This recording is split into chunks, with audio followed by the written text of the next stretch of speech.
di kalau kita lihat peta ya, kalau kita lihat peta keberadaan kita itu memang takdir Gusti Allah di tengah-tengah, aslinya di situ. Ini kalau kita tarik ke belakang sepanjang 300 sekian tahun Indonesia dijajah oleh bangsa asing, ya toh. Nenek moyang kita udah mengalami proses seperti itu.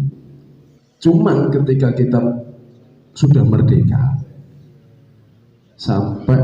belum sampai 100 tahun kita sudah melupakan apa yang sudah dilakukan oleh para pendahulu kita, sehingga seakan-akan kita itu sadar tapi nggak sadar. Artinya apa? Kita sudah tidak mengenal lagi lingkungan kita, tidak mengenal lagi sekitar kita, dan pola pikir kita juga berubah seiring dengan perkembangan yang ada. Ini terbukti dari adanya industrialisasi di wilayah pesisir. Jumlah nelayan dari tahun 2000 sampai 2020 itu berkurang mencapai sekitar 1.100-an. Nah, ini bedanya.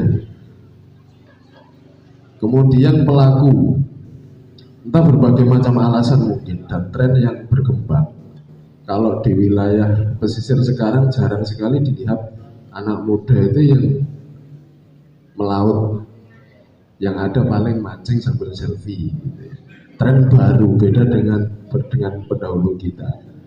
Kalau kebetulan di masa saya dulu masih aktif dan pelaku juga. Kalau laut kita itu kaya, tapi 10 tahun kemudian nelayan kita udah sambate ampun. Kalau bahasanya di belakang truk itu ada tulisan enak zaman kutoh. Ya, artinya ketika dulu kita melakukan proses penangkapan ikan itu mudah, kemudian alatnya sederhana, tidak terlalu jauh. Tapi kalau sekarang dengan berbagai alat yang lebih modern, akan tetapi sumber daya alamnya juga semakin hilang, dan ini menjadi persoalan tersendiri. Dan kalau dilihat dari geografinya, memang Pulau Jawa khususnya ini menjadi transit ya, tempat transit dari satu benua ke benua yang lain, dari pulau yang satu ke pulau yang lain. Nah, ini kadang-kadang tidak kita sadari, sehingga kita lupa dengan apa yang kita miliki. Salah satunya ini, apa yang melatar belakangi negara asing, Belanda, Jepang, Inggris, dan lain sebagainya, sampai menjajah kita segitu panjang. Ini yang sangat dilupakan.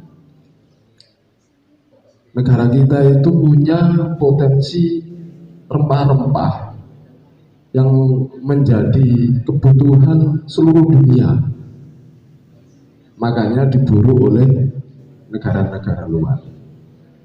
Sumber daya alam kita itu kayanya minta ampun, tapi kita lupa bahwasanya kita punya itu, sehingga masyarakat lokal sendiri hari ini mengalami transisi. Masyarakat kita yang nelayan juga udah enggan untuk melaut dengan berbagai alasan. Di antaranya adalah jalur untuk melaut ini sudah dimasuki kapal-kapal industri, parkirnya saenake dhewe dan lain sebagainya. Nah, ini menjadi persoalan tersendiri sebenarnya bagi masyarakat kita. Kemudian nah, ini yang lebih luas lagi ya, antara benua Asia, benua Australia, terus bentangan Samudra Pasifik dan Samudra Hindia. Nah, kalau kita sebenarnya mengkaji dari situ, yang begitu luas itu, mungkin kita akan membangun kesadaran awal bahwasanya oh iya yo dewek yang jadi lu markas sembarang enek. Tapi kenapa kita kesulitan? Merasa sulit gak hari? Pek mergawe susah ya. Golek duit jagane bayar kuliah. Aduh, angel kaya. Nah, ini realitas. Kita lupa dengan satu hal bahwasanya nenek moyang kita meninggalkan harta kekayaan yang luar biasa dan kita tidak mau merawatnya karena mindset kita udah berubah. Ini sebenarnya yang menjadi persoalan kita sendiri. Berapa kalau kita kembali ke belakang tadi, berapa harga rempah-rempah ini sekarang? Ada kalau pala itu per kilo 380.000, tapi tidak ada yang nanam sekarang. Kebetulan saya sendiri lagi budidaya, uji coba, barangkali ada hasilnya nanti. Saya nyari benihnya sampai ke Jawa Tengah kemarin. Nah, potensi-potensi ini sebenarnya yang udah hilang, sehingga kita itu pakai gayanya orang luar yang udah masuk melalui daerah kita, tapi sampai kebablasan, istilahnya itu lali asal usulnya. Untungnya adalah kalau di pesisir itu basis pesantren. Dari Kecamatan Brondong dan Paciran ini basisnya pesantren di Kabupaten Lamongan. Kita punya tokoh nasional pelaku terkait dengan kemaritiman. Yo, Bayi Dewek Dewi, Bayi Bakir Adalan. Bayi Mustafa mulai dari zaman penjajah, kemudian dilanjutkan estafetnya oleh Bayi Bakir. Kalau Bayi Mustafa mulai dari zaman peperangan, kalau Pak Bakir sudah mulai mengisi dengan potensi yang ada, dengan bikin industri pembuatan kapal tangkap. Dan beliau dinobatkan sebagai salah satu inisiator industri kapal tradisional. Cuman sampai saat ini belum ada tindak lanjutnya terkait dengan ketokohan beliau yang skala nasional itu.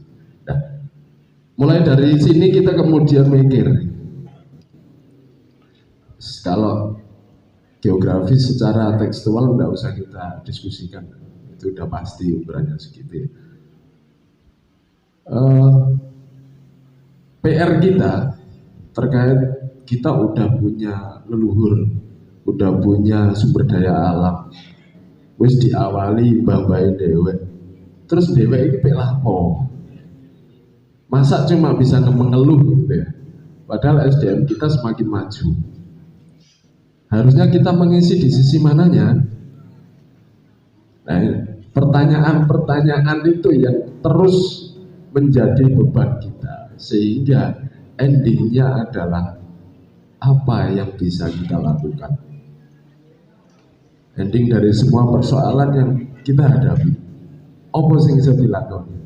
Siji, panggonane dewek yo nang kene, bakal dikubur nang kene juga, lahir nang kene, mati nang kene, uripe yo nang kene. Ya kalau kita hijrah ke daerah lain di luar Indonesia itu mungkin bisa. Tapi kita lahir di sini, sekolah kita di sini, mata pencaharian kita di sini. Kemudian nanti juga kita dikubur di sini. Nah ini yang kemudian, apakah yang salah ini di mana sebenarnya? Kalau kita cari yang salah ya, kok sampai kita sendiri masyarakat lokal yang berada di wilayah pesisir mengalami kesulitan terkait dengan bagaimana kita mengisi itu. Nah, apakah mungkin poros maritim dunia ini yang berada di wilayah kita bisa kita jemput? Kalau SDM kita sendiri tidak kita siapkan. Kita kenal dengan wilayah kita aja enggak kadang-kadang. Gitu. Iya toh? Contoh real. Setahun yang lalu saya ngobrol sama Pak Kom. Gak iso tarik kepala desa Kranji itu dikomplain karo arek-arek PMII mosok kuburannya Mbah Buyute dewek dibleki sampah, ini tidak pantas. Dari sisi etika aja, moralitas kita, sama Dewi nanti tuh. Dan saya mohon maaf Pak Kades Kranji. Nah ini kita karena kita tidak mengenal diri kita sendiri kan, kita di wilayah sini, tapi kita tidak mengenalnya, sehingga kita lupa dengan hal-hal yaitu tadi apa yang bisa kita lakukan. Apakah ketika kita sudah melihat kemudian diam, ataukah melakukan sesuatu. Jadi PR untuk sahabat-sahabat. Ada beberapa hal terkait dengan potensi di wilayah pesisir. Jenengan semua udah tahu itu. Mulai dari objek wisata, tempat-tempat leluhur, cagar budaya, kemudian industri-industri. Ini sudah masuk sebenarnya di ranah persiapan menuju poros maritim dunia. Adanya industri kapal, pertumbuhan ekonomi, kemudian industri perhubungan laut yang menghubungkan satu wilayah ke wilayah yang lain. Kemudian yang masih dalam taraf rendah adalah pengolahan hasil laut. Ini masih rendah.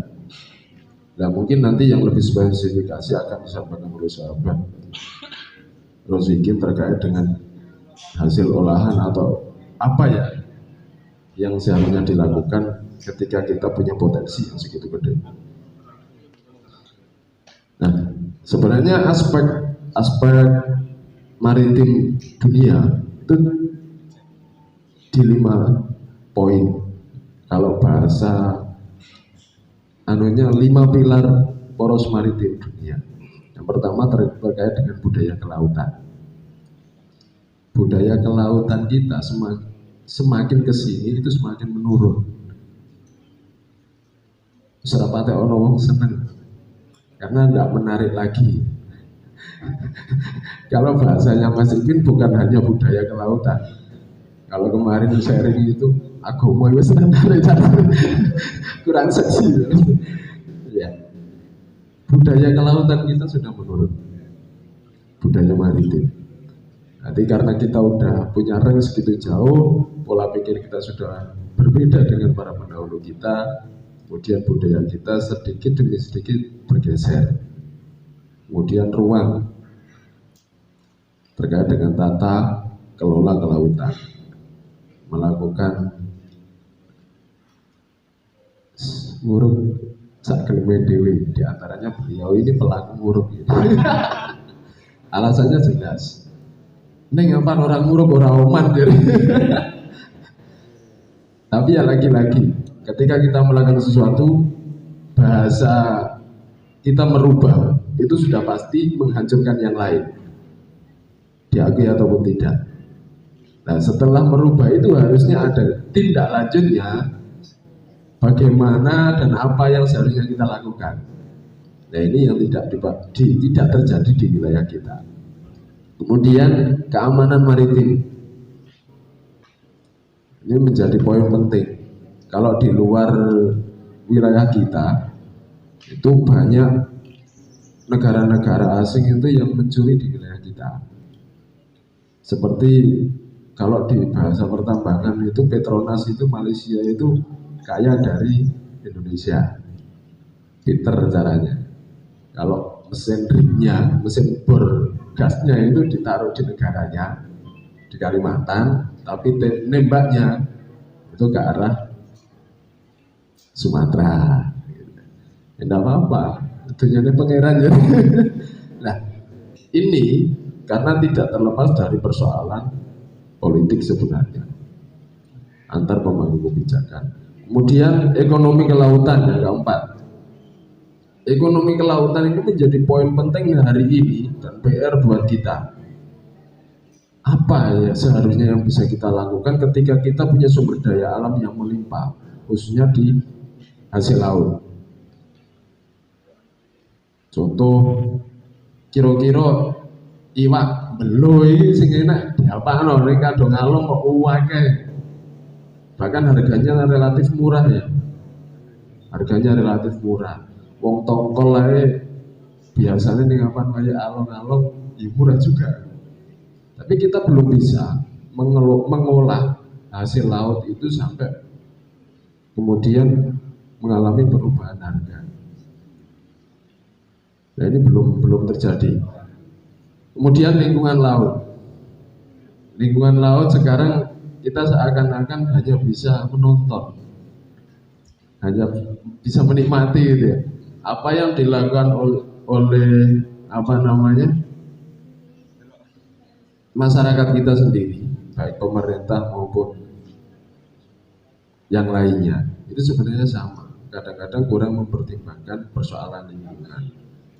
Karena apa? Rencana tata ruang di wilayah pesisir yaitu sampai hari ini mungkin kalau sahabat-sahabat DMI terkait dengan RT RW udah mengkaji ya rencana tata ruang wilayah pesisir itu. Nah, itu masih banyak persoalan dan banyak hal yang perlu kita persiapkan. Nah, kemudian ini masalah-masalah yang harus kita hadapi. Ketika kita sudah siap menyongsong terkait dengan Indonesia menjadi poros maritim dunia,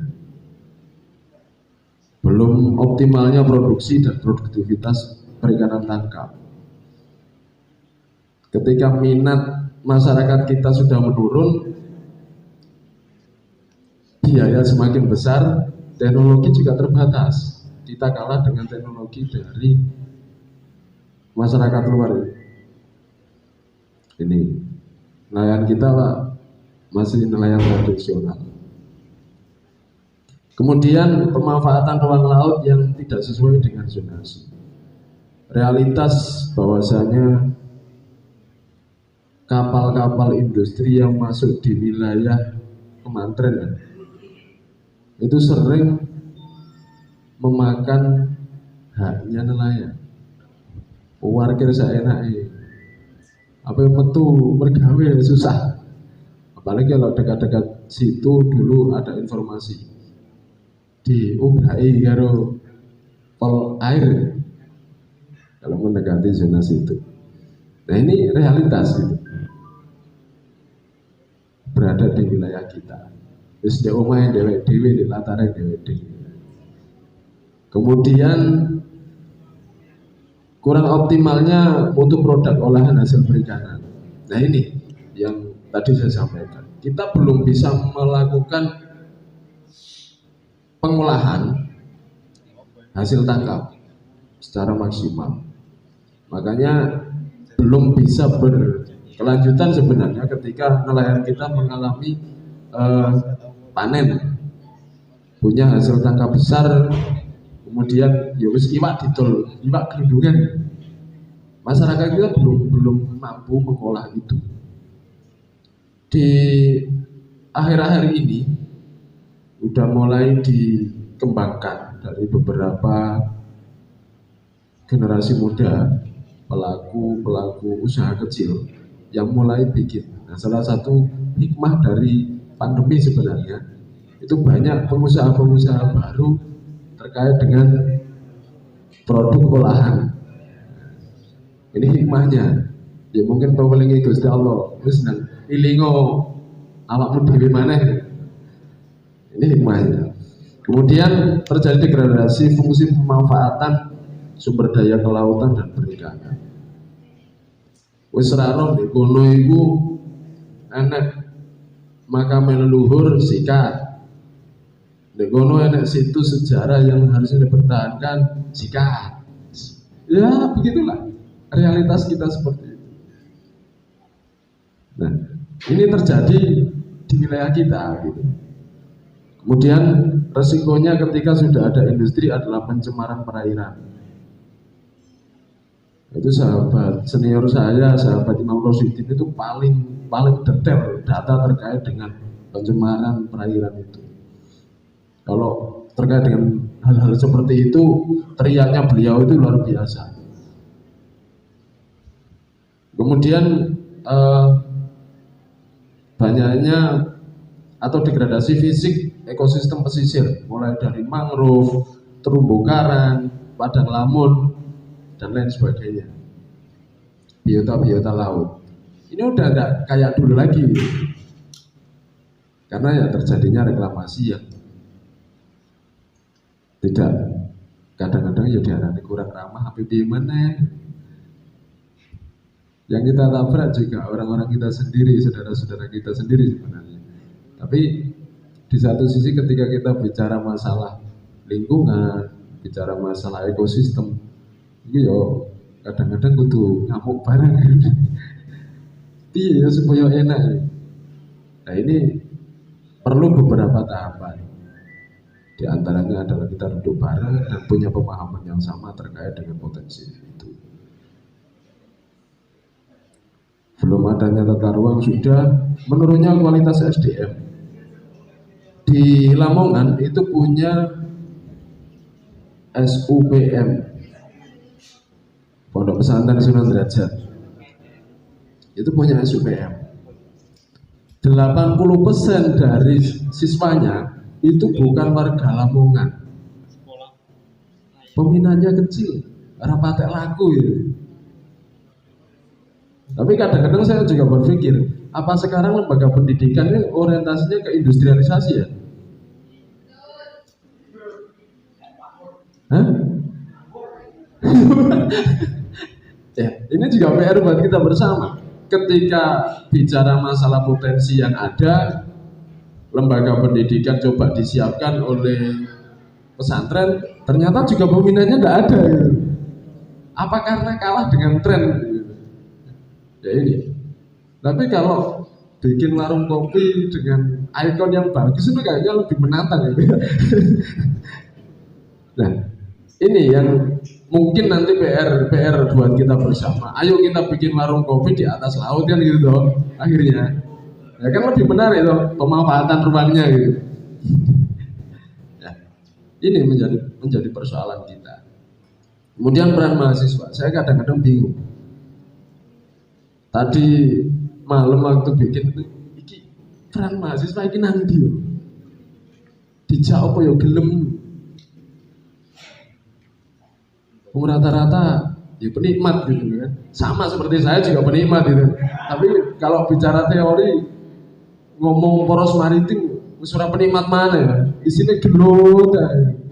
Kono gak tepat, melek didik gak tepat, tapi itu kenyataan. Kemudian biaya juga cukup besar. Yang pertama mungkin yang bisa kita lakukan, kita punya budaya.